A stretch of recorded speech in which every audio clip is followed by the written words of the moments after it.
The film opens in Warsaw in 1939, where a talented Jewish-Polish pianist named Władysław is performing classical music on the radio. Suddenly, an explosion rocks the neighboring buildings. Initially, neither the producer nor the pianist thinks much of it, but the force of the blast compels them to evacuate. Władysław returns home and finds his family in a rush to pack in, hopes of leaving Warsaw in time. Suddenly, the family heard on the radio that Britain and France would be declaring war on Germany, announcing that Poland would not be alone. The group celebrates, thinking that their troubles will be over soon. Although they had hoped the best, the promise was never fulfilled, and the Polish Jews were left alone, new sanctions added upon them every day. Władysław and his family have begun to worry about where to hide their money, as they are told, Jews are only allowed to keep a small amount in their house. Several weeks later, the government issued another decree mandating that all Jews must wear a clear star on their sleeves to indicate their heritage. As Władysław and his sister read the newspapers, they refused to be branded as if they were animals. Abuse against the Jews as they are disrespected and beaten while they walk the street. Another decree is soon issued, mandating that all Jews must move to a small district in the city where they will be confined. As Władysław and his family slowly begin to run out of money, he is ultimately forced to sell his piano. Once all the Jews are compelled to relocate to the new district, the area becomes overcrowded, and they find themselves enclosed by a tall wall. Władysław and his brother Henryk start to earn some money by selling all the books in their house, but are unable to find buyers as the people are starving.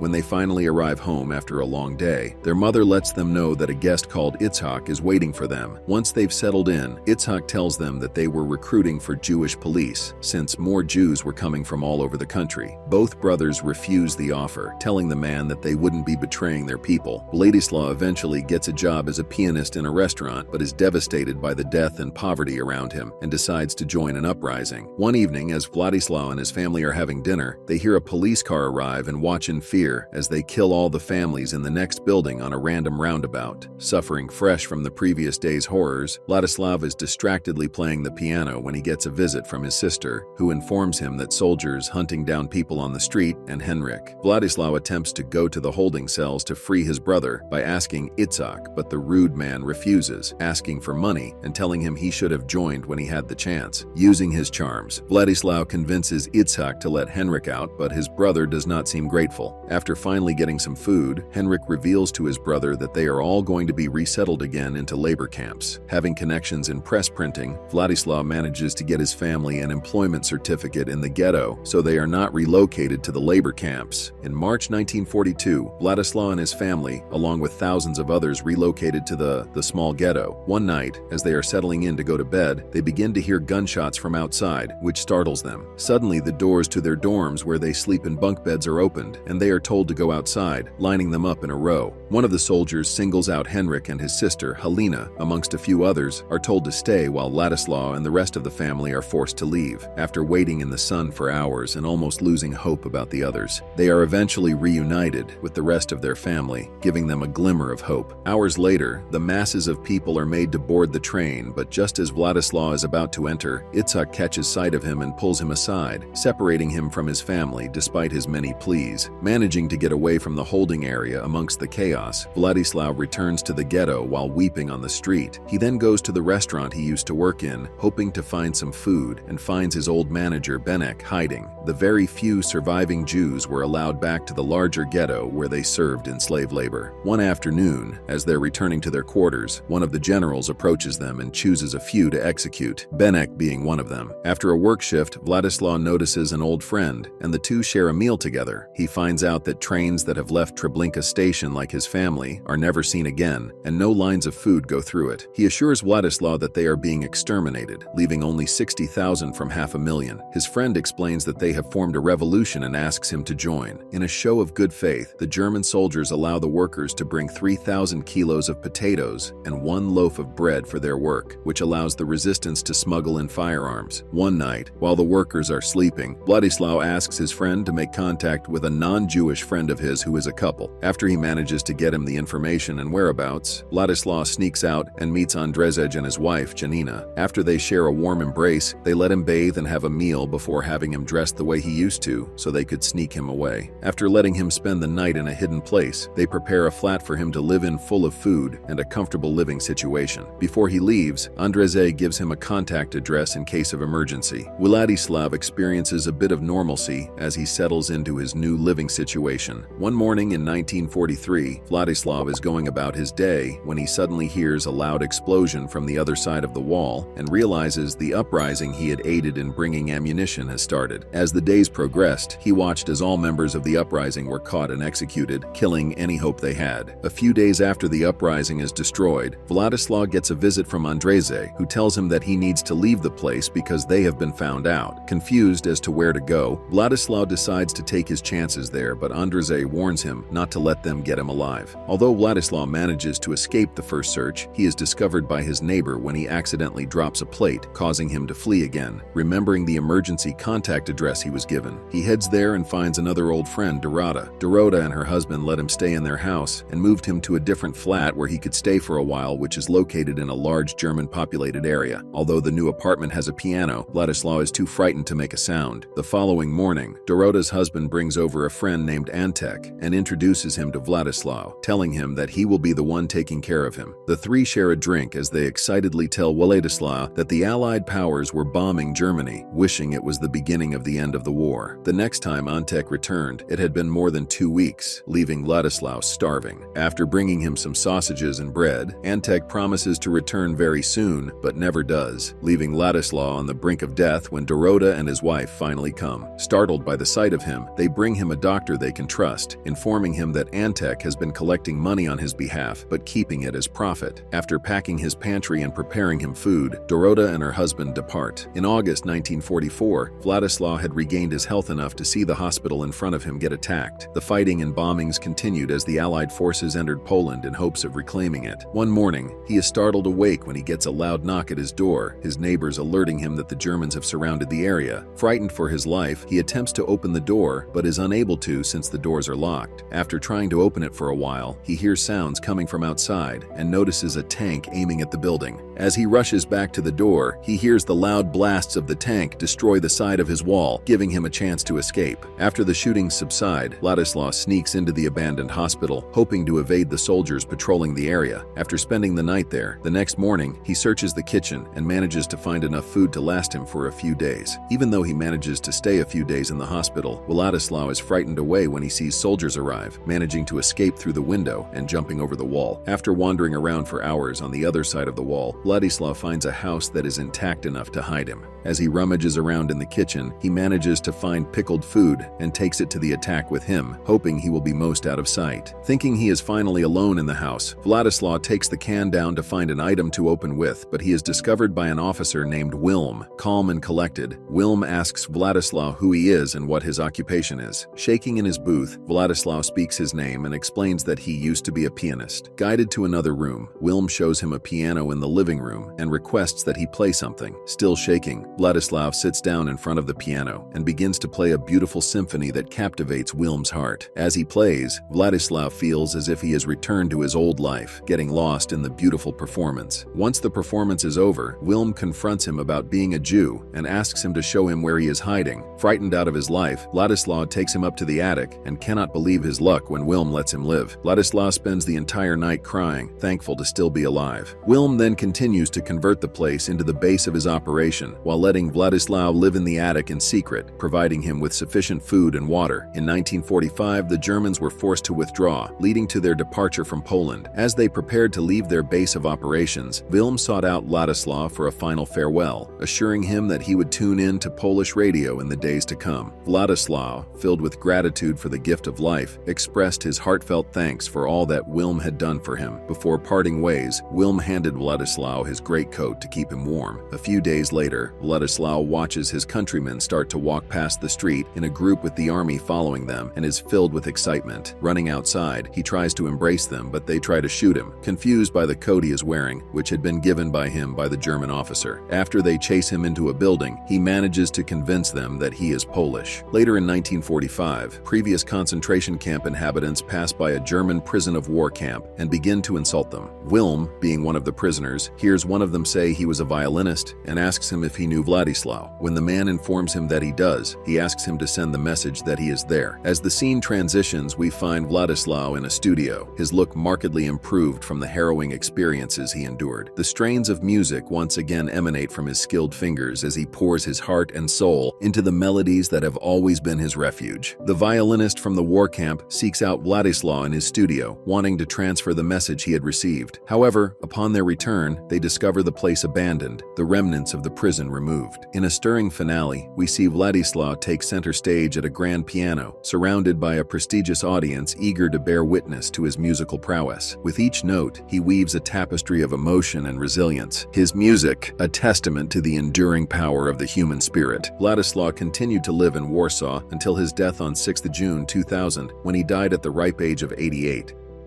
And with that, the movie ends. We hope you enjoyed our video. Watch the next recaps on the screen and don't forget to subscribe for more amazing recaps. See you in the next one.